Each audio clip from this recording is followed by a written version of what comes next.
Gang, ladies and gentlemen. Gang. Og velkommen tilbage to Random Podcast. Jeg håber selvfølgelig, I alle sammen har haft en blæst up uge.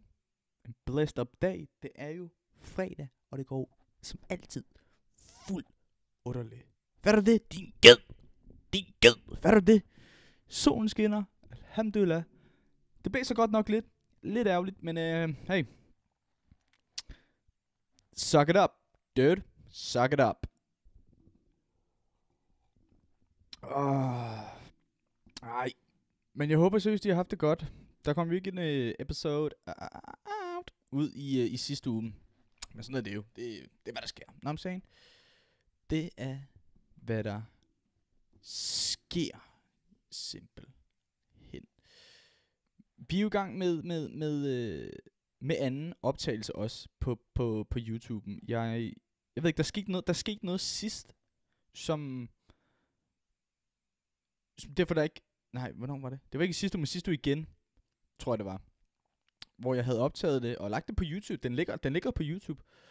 Men det var lidt fucked, fordi jeg troede, at den var privat. Men det var den så åbenbart ikke. Og så var det jo sådan noget, så var det blevet sådan noget mandag eller andet. Så kan vi ikke bare gøre det vel, når I'm saying. Fordi den dag, det kom ud, der var jeg faktisk ude med Uk. Vi tog op og trænede.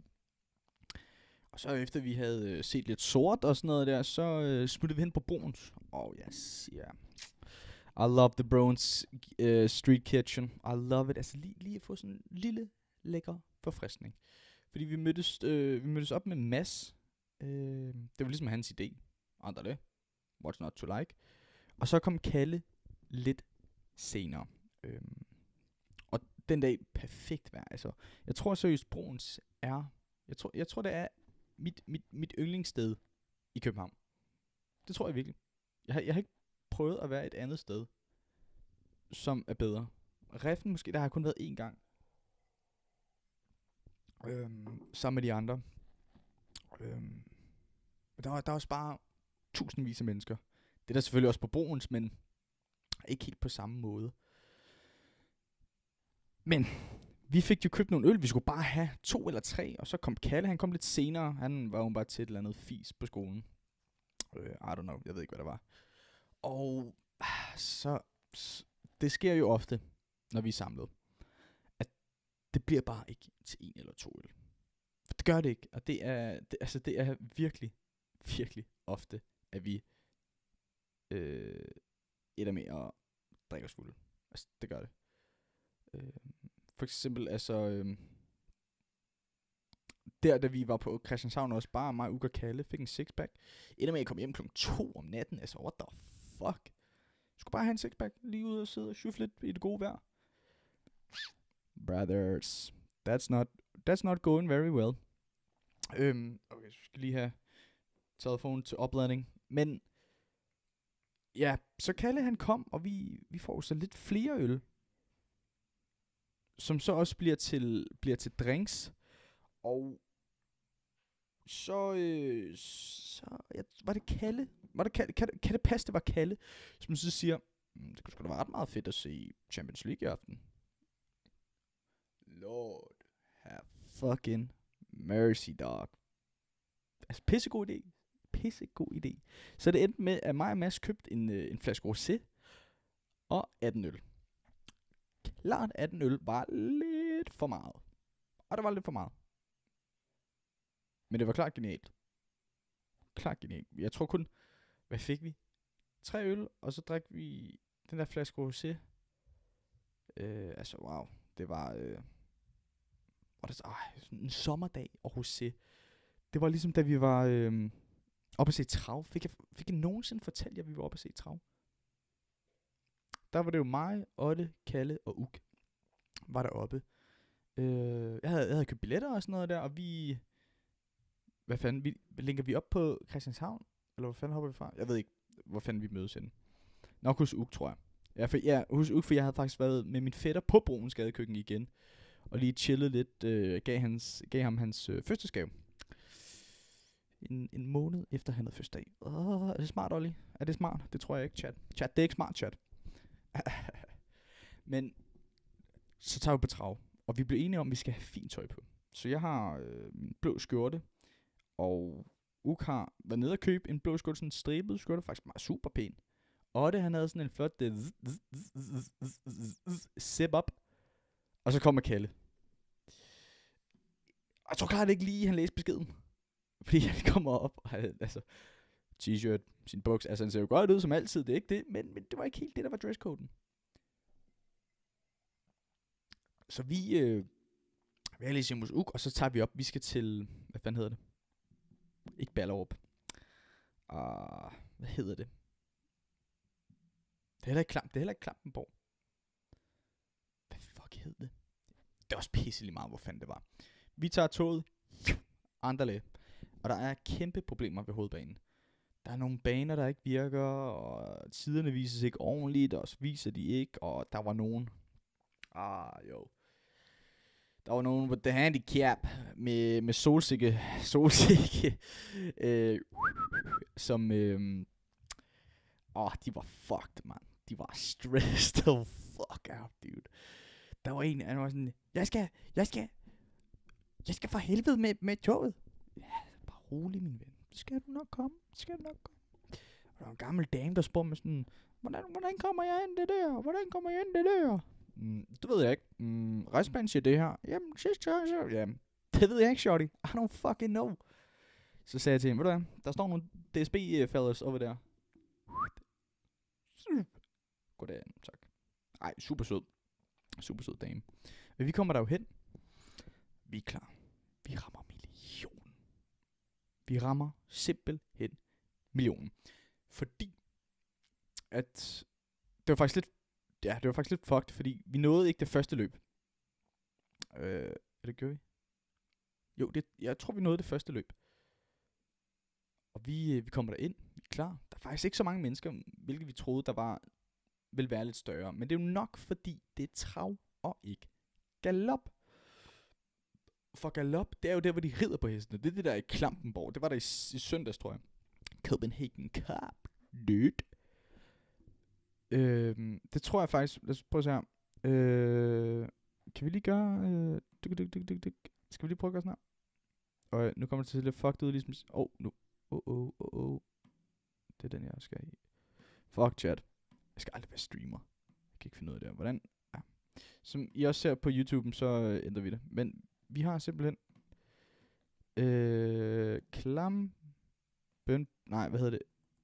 Copenhagen. Ikke Copenhagen Cup 2025. Skal vi se. Charlottenlund. Det var Charlottenlund, var det. Og det var her den 11. maj. Det var vel i lørdags. På at okay, der er mange. Og det er trav. Det er trav, det her. Kan I se, chat? Hvor meget koster det? Egentlig køb billet. Fordi vi, altså, det var, da vi skulle til... jeg tror, vi har taget sådan noget... Hvad hed det? Night-agtigt eller andet. Pinsefrokosttrav. Fyreaftenstrav. Sommertrav. Lad os prøve sommertrav og se, hvad det koster.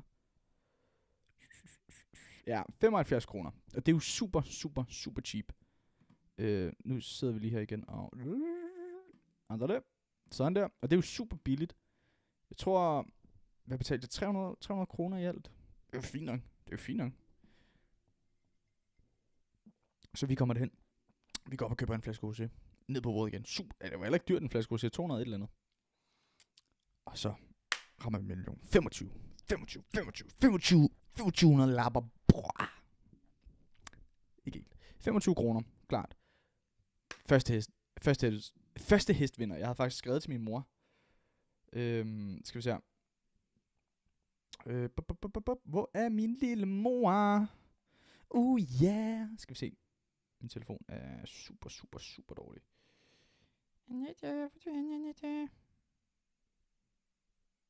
Der. Vi vinder første hest. Anderlecht. Så jeg skriver til hende. Første hest vundet. Vi rammer millionen. Bum.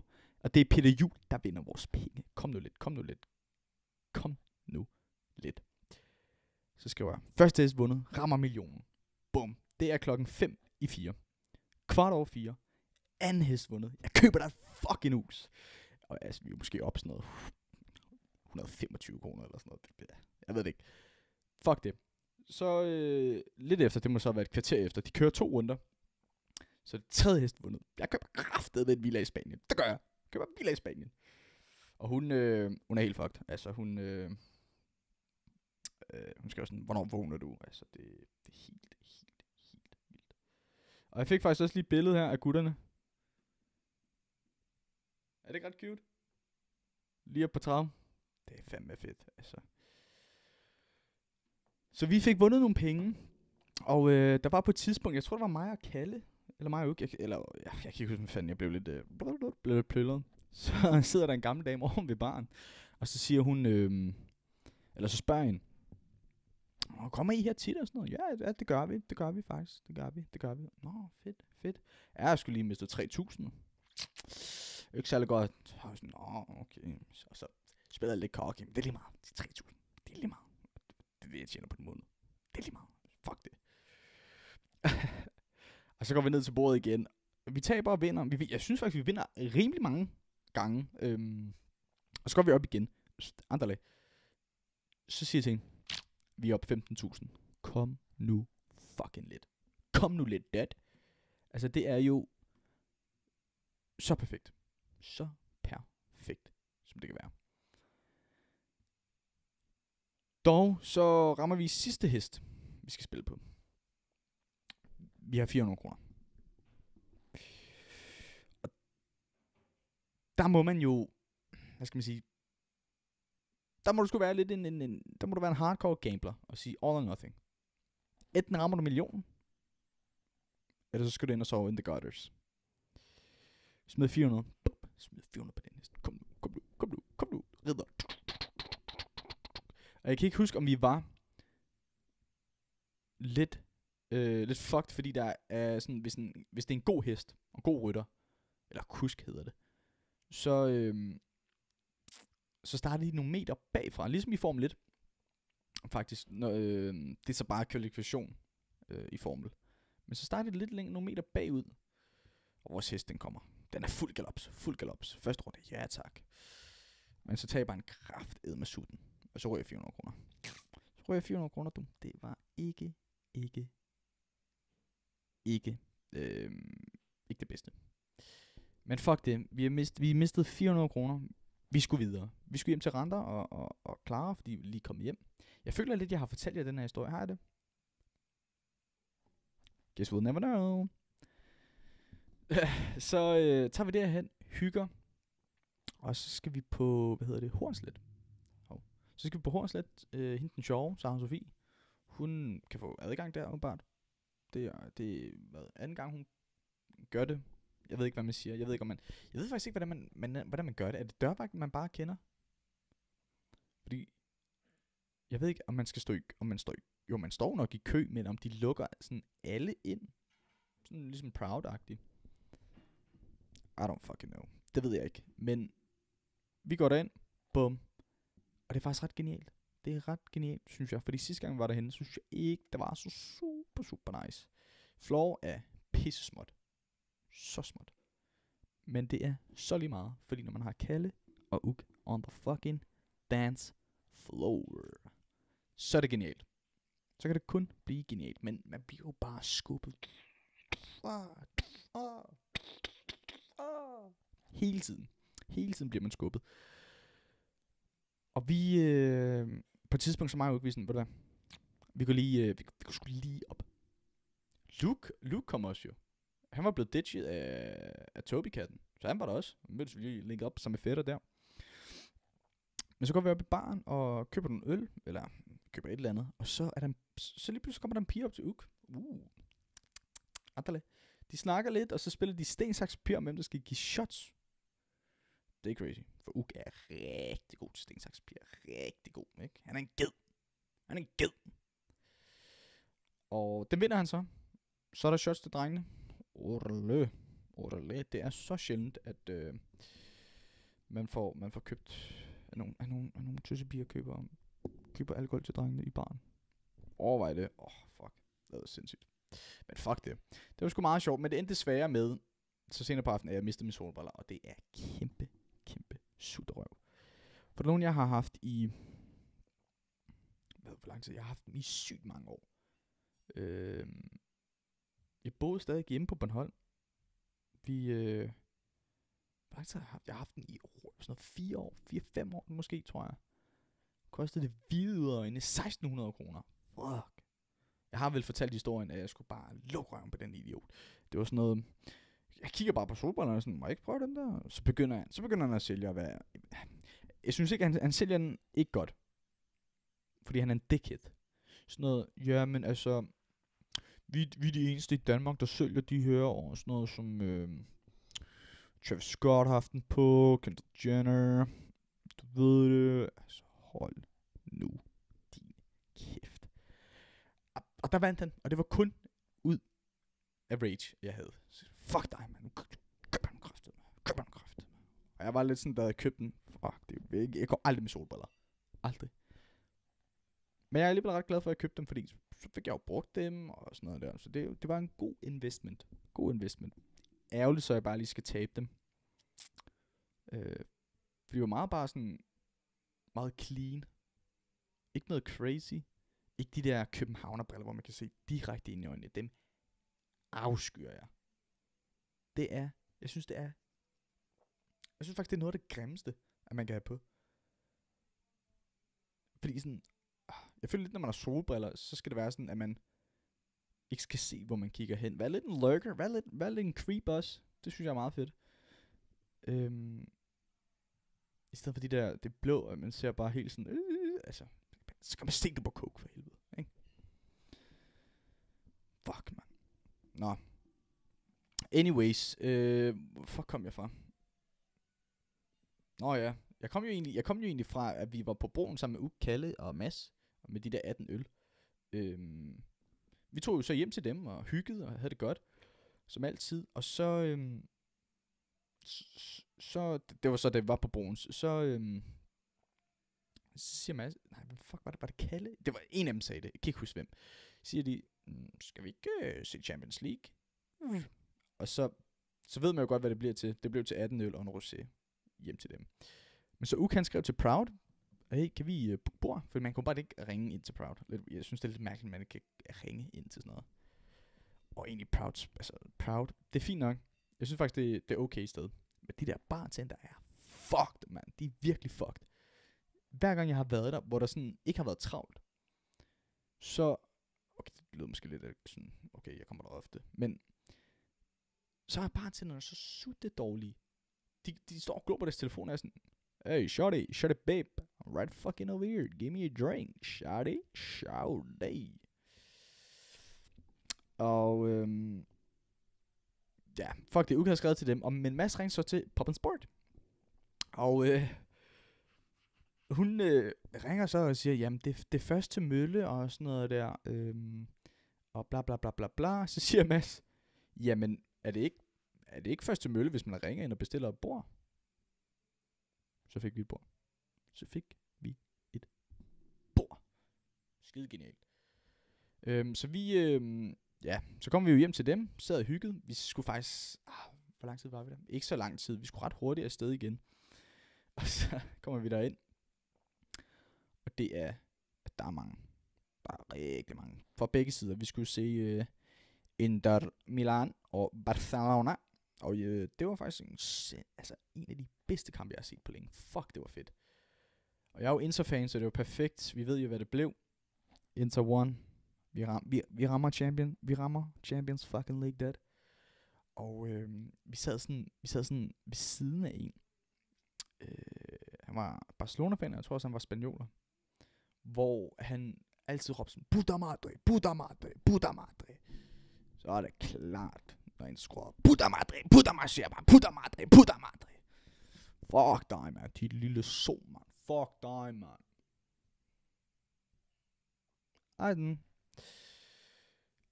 Ja, det var faktisk, altså, stemningen var fandme i top. Det er sgu længe siden, at jeg har været inde og se. Jeg tror faktisk kun, jeg har set... Okay, der er selvfølgelig store skærmen, når Danmark spiller. Men det er faktisk længe siden, at jeg har set sådan... kampe på bar. Jeg har selvfølgelig set på... Hvad hedder det?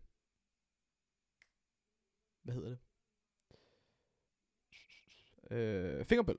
FCK mod... jeg ved ikke, hvem det var. Kan jeg ikke huske. Og det var lidt en dårlig oplevelse, fordi vi var 4 minutter bagved end dem på den anden side af stedet, som også havde en skærm. Vil ikke være kæmpe sutte. Men heldigvis, så det blev ikke som sidst, hvor vi endte med at komme sent hjem. Det var faktisk okay. Efter kampen, så smuttede vi faktisk bare hjem. Og der går mig, Mads og Uk, Kalle skulle en anden vej. Vi går op mod hovedbanen, for vi tænker, okay, vi tager bussen. Men der går rigtig, rigtig lang tid, før bussen kommer. Så bliver vi ret hurtigt enige om, at det er en Uber. Det er en Uber. Det bliver nødt til. Og altså, jeg vil sige, det er... Jeg føler, jeg har taget meget sådan taxa og Uber og sådan noget der. Og det er jo klart, Topper og Luke, der har påvirket os til det. Det er det. De svinger, altså de har dem på speed dial. Dyt. Hæt mig. Anderlag. Så vi står der og venter. Lige ved Mac'en over på den anden side af Proud. Og så, så kommer der en taxa ind, og Uk siger sådan, er det til Magnus? Og han siger bare, ja, det er det. Så siger han, jamen er det Uber? Og vi er inde i taxaen på det tidspunkt, siger han, Uber? Fuck Uber, mand. Du støtter amerikanerne? Fuck Uber, mand. Fuck Uber. Spørg ham, hvad er det billigste, du gør til? Så 200 et eller andet kroner. What the fuck? Jeg siger, du kan godt gå længere ned. Okay, 110. Jeg kører bare efter speedometer. Fuck det, vi har betalt 94 kroner. Så hopper vi ud, og så kommer vores rigtige taxa lige bagved. Hopper vi derind.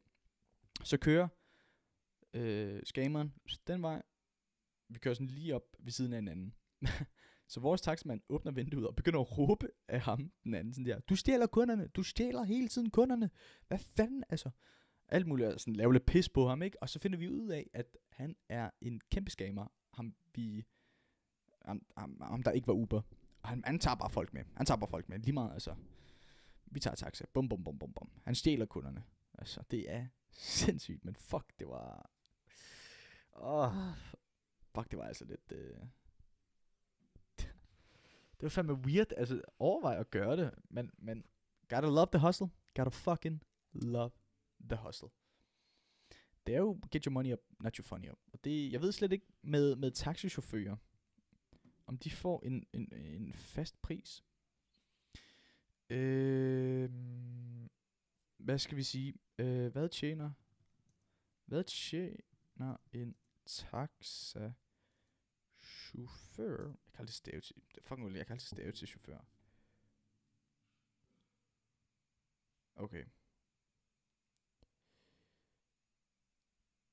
Okay, bruttoløn er cirka 20.000 til 28.000 kroner om måneden. Og nogle af dem er fastlønnet, mens andre er provision, hvor man så får en procentdel af indtjeningen, sådan 40-50%. Så er der selvstændig chauffør, det bliver meget jo. Okay, så er der et eksempel her. En chauffør i København, der arbejder fuldtid på nathold, kan måske tjene omkring 25-30.000 kroner før skat, hvis det er godt med kunder og drikkepenge. Okay, så det er jo ikke fordi, at man tjener så helvedes meget. Men jeg tror, det må være ret chill at være taxichauffør, faktisk. To be honest. Man får set mange, man får snakket med mange. Det må da også være lidt sjovt. Jeg synes altid, det er hyggeligt at køre taxa og snakke med dem. Det synes jeg. Det er ikke fordi, jeg er sådan... tænker, taxa-agtig. Overhovedet. Ja. Så det er sgu mere taxa. Jeg føler godt nok, at vi har taget taxa nogle par gange. Fuck, jeg sidder og piller mig i næsen. Men den her uge, den har sgu faktisk været stille og rolig. Ikke helt det store. Jeg har været til sådan noget specialiseringssamtale i dag. Laura Mercy. Og det er, hvor man ligesom skal... man skal ligesom have point for at komme på den specialisering, man gerne vil på. Nu har jeg valgt skolefritid, og jeg har selv haft nogle point, som jeg så har fordelt mellem dagtilbud, skolefritid og social special specialiseringer. Der er jo så klart smidt de fleste point på skolefritid. Og så til den samtale, så skal man jo... jeg ved faktisk ikke helt, hvad jeg havde forventet, egentlig. Man havde fået en case, og så skulle man svare på 3 spørgsmål. Eller, var det 3 eller 4? 3 spørgsmål, tror jeg, det var. 4 spørgsmål var det. 4 spørgsmål var det. Og man var sammen med en anden studerende også. Så jeg var sådan lidt, shit, er det, hvor man skal begynde at afbryde hinanden? Og sådan, det er min tur, jeg har noget at sige. Eller hvad?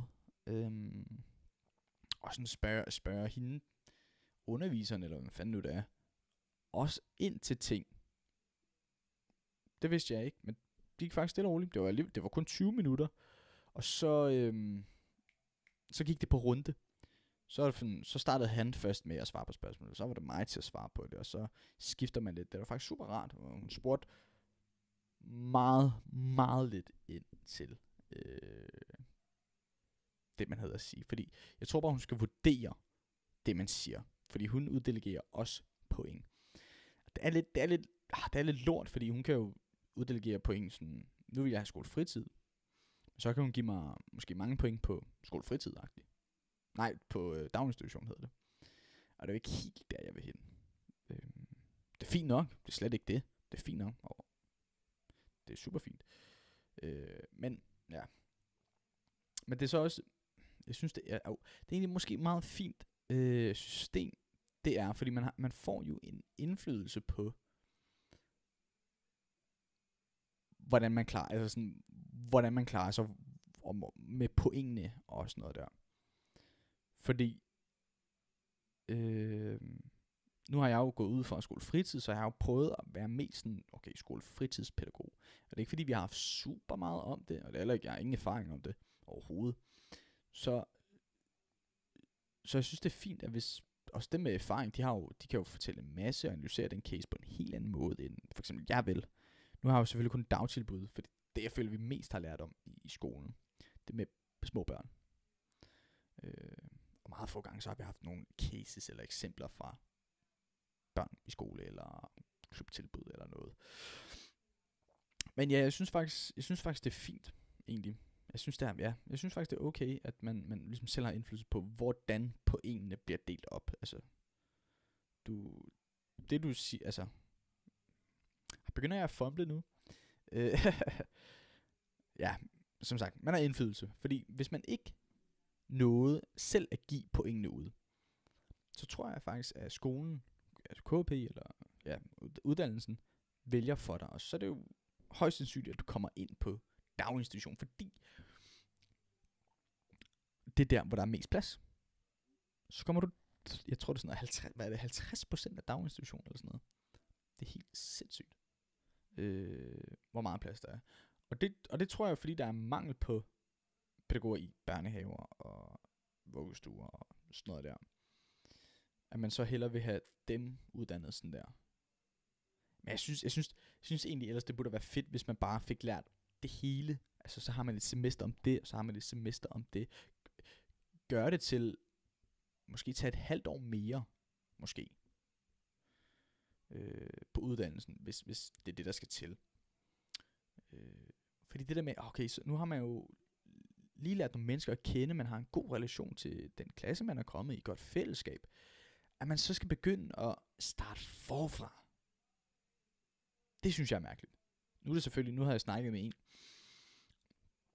og han sagde, at det er ikke særlig god kemi. Altså, de gider ikke rigtig noget, de gider ikke lave noget fælles, hvor jeg synes, at den klasse, jeg er kommet i, det er jo så lang tid siden, vi har lavet noget fælles, men alligevel, vi går rundt og snakker med hinanden, og har det godt, og altså, ikke bange for at sige noget. Så det synes jeg er lidt irriterende, at man så skal begynde at lære nyt, og nu er jeg jo har fået nogle super gode venner derinde, så det er jo også lidt mærkeligt, at man så ikke ser dem, fordi jeg er ikke den bedste til at holde kontakt. Og det er ikke fordi jeg ikke gider. Jeg er super elendig. Super elendig. Altså gutterne fra gym og sådan noget der, dem snakker jeg overhovedet ikke med. Og det var ligesom, jeg gik ud, så snakkede jeg med dem. Super geniale gutter. Men jeg er bare pisse elendig til at skrive til folk. Det er det samme til min familie, min mor og min far og dem der. Så sjældent, at jeg skriver til dem. Så er det sådan noget med, fuck, så går jeg i Netto. Shit, jeg må lige ringe til min mor. snakke lige med hende lidt og sådan noget der. Det er det. Altså min far er ret god til at snakke eller ringe. Han ringer sådan hver mandag, føler jeg. Ja. Men det bliver sgu spændende, hvad udfaldet bliver. Om jeg rammer toppen og får skolefritid, eller om det bliver mediocre og får dagtilbud. Jeg ved ikke, jeg gider ikke rigtig socialt special, selvom jeg synes, det er super spændende. Så jeg ved det sgu ikke, mand. Det er nok ikke noget, jeg gider at studere som sådan. Men klart noget, jeg gerne vil arbejde med. 100%.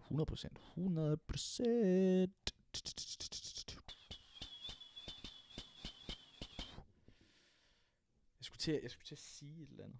Nå jo, det er rigtigt. Jeg var også henne hos min søster faktisk i går. Super dejligt. Vi havde lidt aftalt, at vi skulle ses og sådan noget, så jeg tog... jeg skulle også aflevere den der fucking klapvogn der. Så jeg kommer jo derhen og sådan noget, tager toget. Super lækkert.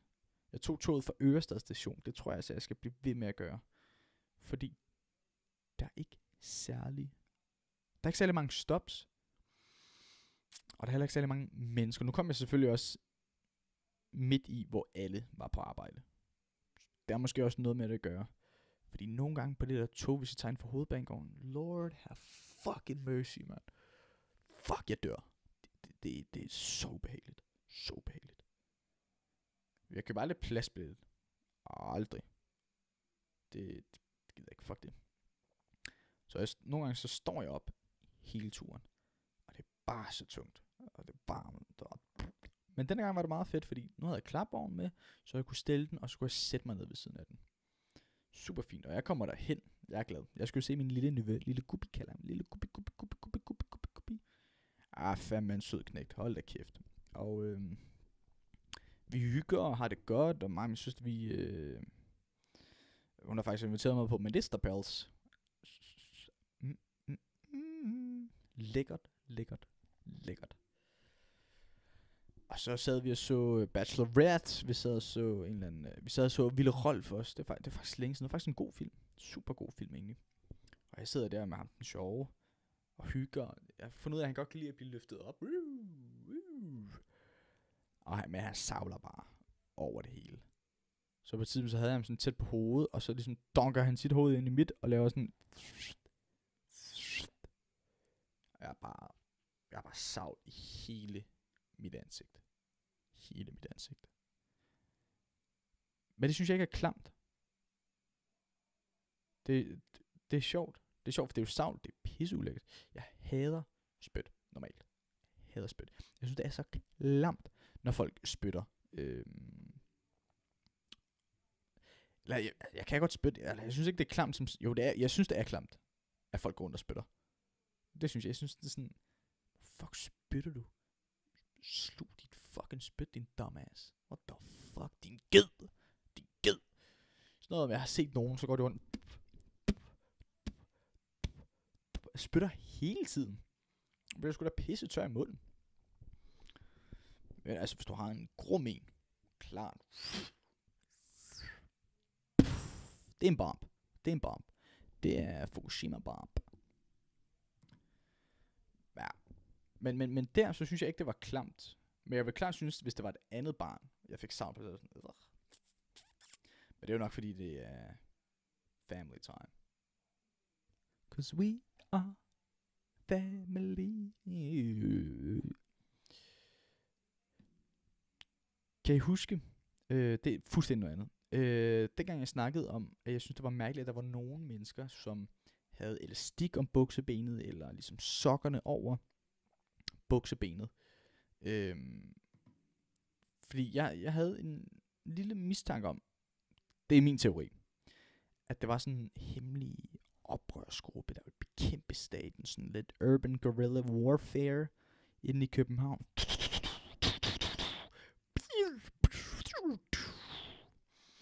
Og sådan noget, så hed deres leder sådan et eller andet sejt navn, sådan noget som Kaptajn Smallcock, eller Maskingevær Peter, eller sådan noget der. Og der tænkte jeg lidt, at jeg synes, vi burde prøve at finde mit military name. For der er ret mange, der har sådan et cool, skal vi tage den her, et cool sådan militærnavn. Så jeg har fundet den her Military Code Generator. Hvad for en generation er jeg? Jeg var bare en millennial. Jeg ved ikke, om jeg var Gen Z. Hvad har vi her? Full-time student. Hvad jeg laver? Full-time student. I'm fucking rocking it. No, I'm saying that. Hvad er min deepest desire? Okay.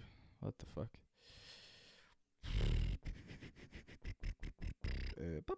Måske in and out of peace, I guess.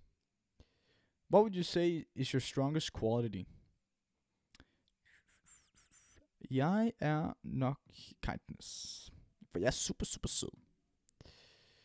What role do you play in your friendship? I'm the fucking leader. I'm the fucking leader, man. Jeg kan godt lide for mine venner. Jeg supporter altid. Har offer support. Ja, I guess. Det føler jeg, man skal som ven. Offer support, det lyder bare godt. Every fucking day. Every fucking day I work out, dog. The people at the gym know my fitness is life. Fitness is life. Why did you take this test? It looked like fun.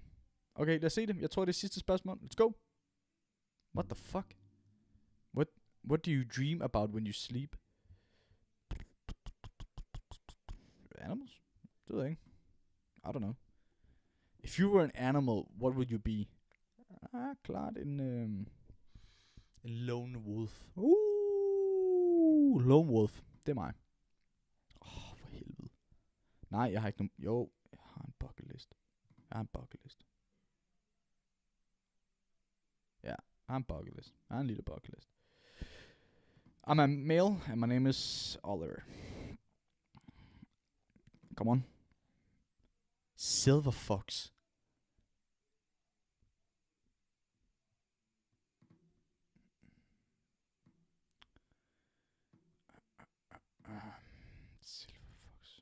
Silver Fox. Fuck.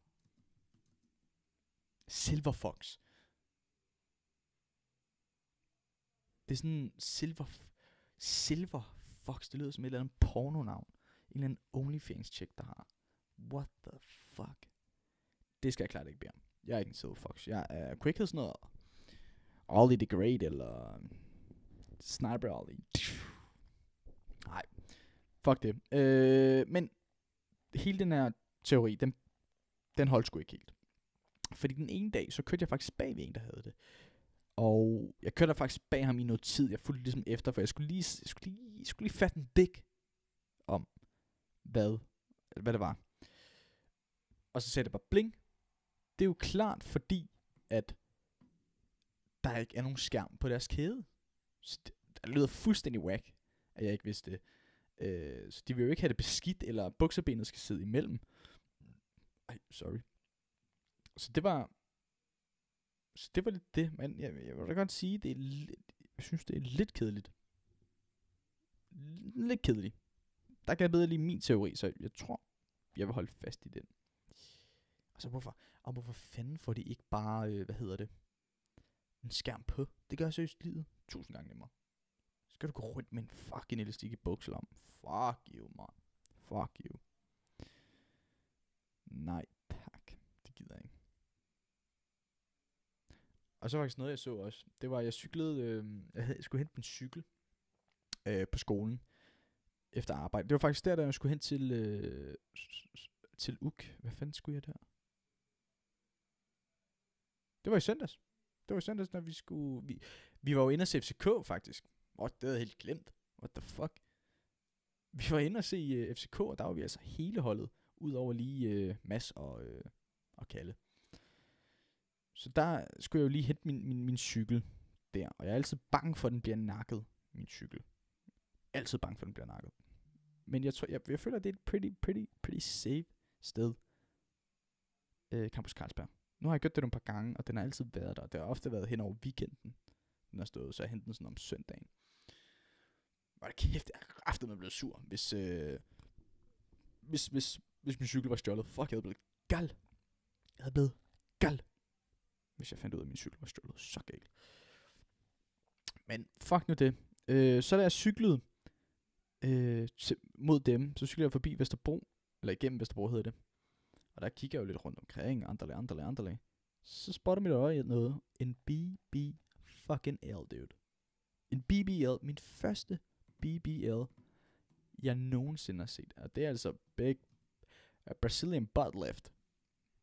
Hvor jeg tænker, what the fuck? Og der skal være ærligt. Det var fandme ikke pænt. Det var ikke pænt overhovedet. Det så sådan helt underlig ud. Jeg ved ikke om det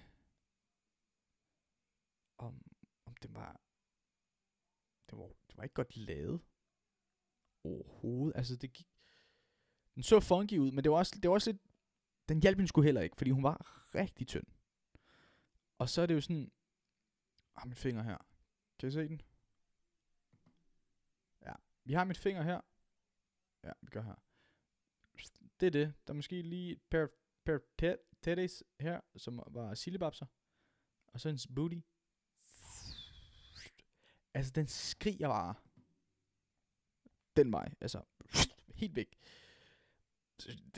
Der vil jeg sige, jeg synes det er mærkeligt. Jeg forstår ikke helt, at man laver det, når det ikke passer til ens krop. Og jeg ved, hvor meget koster en BBL. Jeg ved, hvor meget hun har brugt på det. Nu er vi lige inde på, hvad hedder det? Lift Clinic. Okay.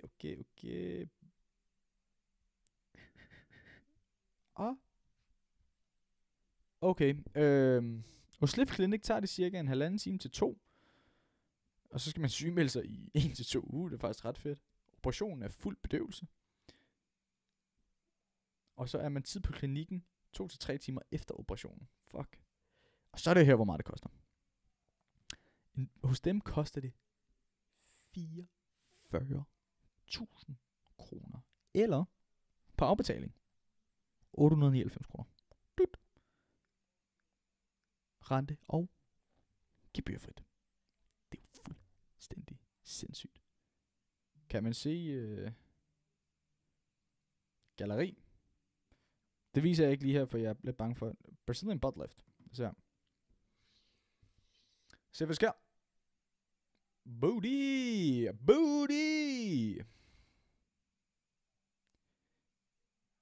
Se, det ser jo, okay, hun har fået bare et løft. Så det ser jo meget pænere ud, end det hende der har. Er der mommy makeover? Hvad fuck er det? Wow!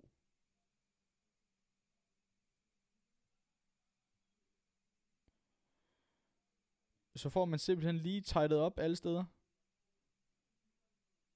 Sindssygt. Fuck. Overvej det er det. Det kan være ens mor derhen. Altså det er, jeg kan ikke vise jer det. Men det er altså bare fucking tits. Brystreduktion mænd.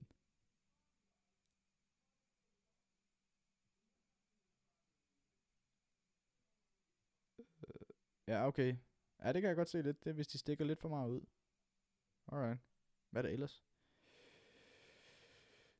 Filler. Fuck, det er sjovt. Fuck, det er fedt, at man kan se det her. Er der galleri på det? Det er sgu da ret cool. Så man ligesom kan se, hvad man kan balleimplantater. Var det mere det? Det var måske mere det, hun fik. Balleimplantater. Ja. Der har vi det her, hvor det ikke ser pænt ud, ladies and gentlemen.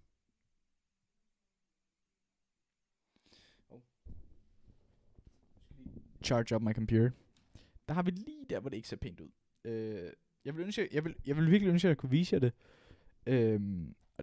Der har vi nemlig det er så bare numsen, der ser fucked ud.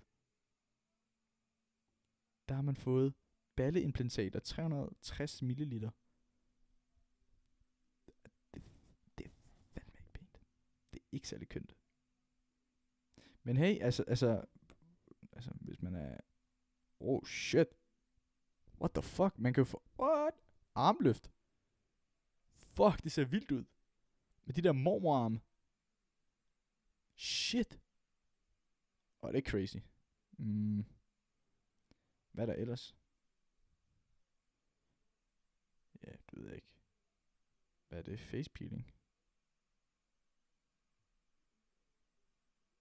Der kan det er også lige meget. Men ja, vi må også huske på, at man må jo ikke dømme andres kroppe. Det skal man heller ikke. Jeg føler egentlig også, at der er faktisk mange, der får lavet alt sådan noget plastikkirurgi, eller fillers, eller titties, eller alt sådan noget der. Og det, jeg tror, det er, at man er usikker på det, man får lavet. Kan det passe?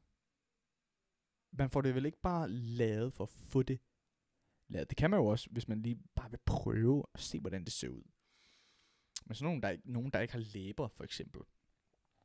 Det synes jeg er meget fint, at man så får lidt. Men så skal det se naturligt ud. Det synes jeg. Altså, jeg er fortaler for all natural. No nothing. Nothing. Det synes jeg er pænest. Det er sådan lidt mere real. Altså, jeg kan jo snilt have gået til Tyrkiet og få lavet hår. Men det gider jeg ikke. Så vil jeg kræfter med hellere være skaldet, fordi det er sådan all natural. Så ved man, hvad man kan forvente. Know what I'm saying? Forstår du, hvad jeg mener? Ja, så jeg synes, all natural. That's the best. Men hvis man døjer med det, hvis man virkelig døjer med noget, altså sådan noget, hvis man... ja, det er jo nok flest kvinder, der får det lavet. Så hvis de har et helt fladt bryst, men så får det lavet til at se naturligt ud, så er det super fint. Jeg synes ikke, det er så pænt, hvis du laver sådan nogle linse, kæmpe balloner. Ja, I don't like it. Nå, nu kommer vi ind på alt muligt, butt lift og titties og alt muligt. Jeg skulle til FC fucking K-kamp med de andre, og jeg kom ind til UG, og vi skulle faktisk hurtigt videre, egentlig. Og så tager vi mod parken, og vi ankommer der på Trianglen. Og vi er lidt sultne, så vi skal have noget mad. Og der finder vi bare en eller anden kebab-truck-agtig, og ham der arbejder derinde, jeg tror også ham der har det. Han er kæmpe stresset. Helt væk. Tonser rundt. Skiller sine kollegaer ud. Jabber. Så vi skal have 3 kebabbokse. 300 kroner. 300 kroner. Hvordan hvad? 300 kroner for en kebabboks? What the fuck? 100 kroner hvad? Er du sunshine? Jeg føler bare, han har sagt en eller anden lort. Jeg troede først, han tog pis på os. Men det gør han så ikke. Og det var ikke 100 kroner værd. Det var det fandme ikke.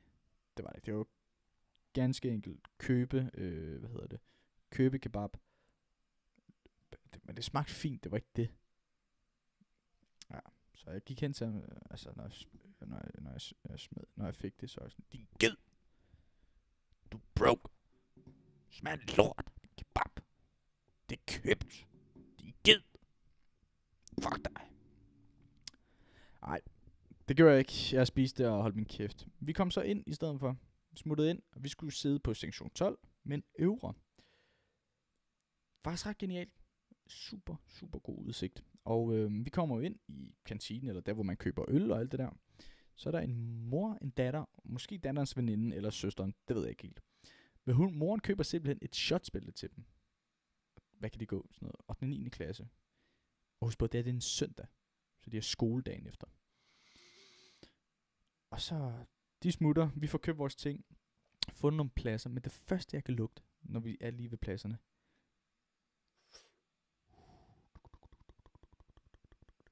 det er en, der er blazer the fuck up, dude. Blazer the fuck up. Fuck, det var sjovt. Og vi endte så med at sidde lige bag den familie der. Så vi sad sådan, der er blazer-dudesene, familien, og så os. Og al den røg fra blazer-duden kom bare ind på de piger, bare ind på moren og sådan noget der. Og jeg tænkte, fuck, hvor lort, mand. Skal de sidde der? Shit. Så går der noget tid.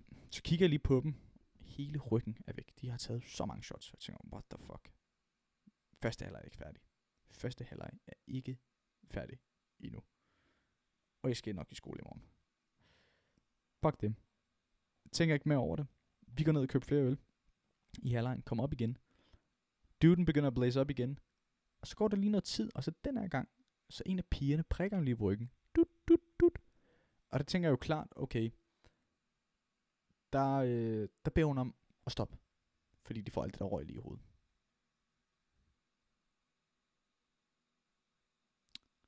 Kan jeg ikke bevæge mine fingre mere. Det var ikke det, der skete.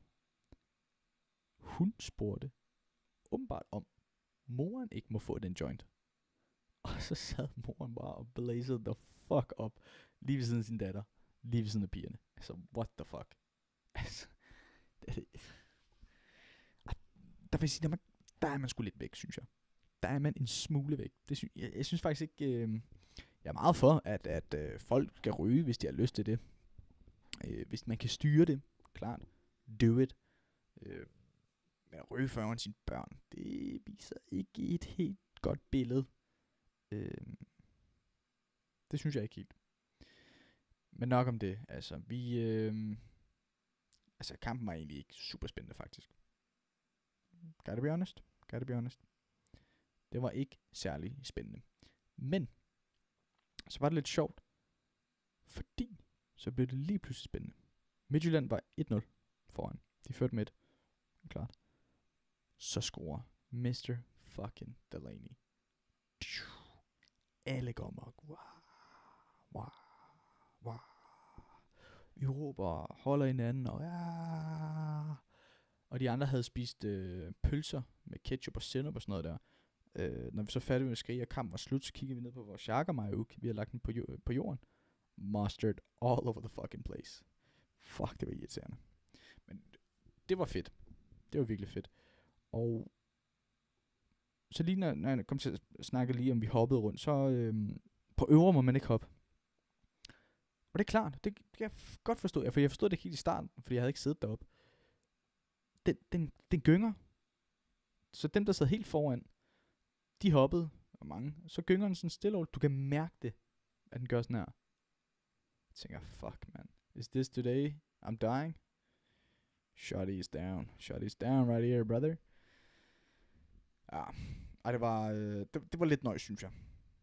Men godt, de stopper. Så jeg kan godt forstå, at de ikke må hoppe. Det kan jeg. Nå, ladies and gentlemen. Jeg vil sige tak for den her episode. Jeg synes, det har været en genius episode, som altid. Det er dejligt. Det er frisk. Jeg håber, I får en god weekend. Håber, I... Det ved jeg ikke, du skal fodre nogle ender ud ved søerne. Det er hyggeligt. Fiske måske. Spil med Young. Eventuelt kunne man det.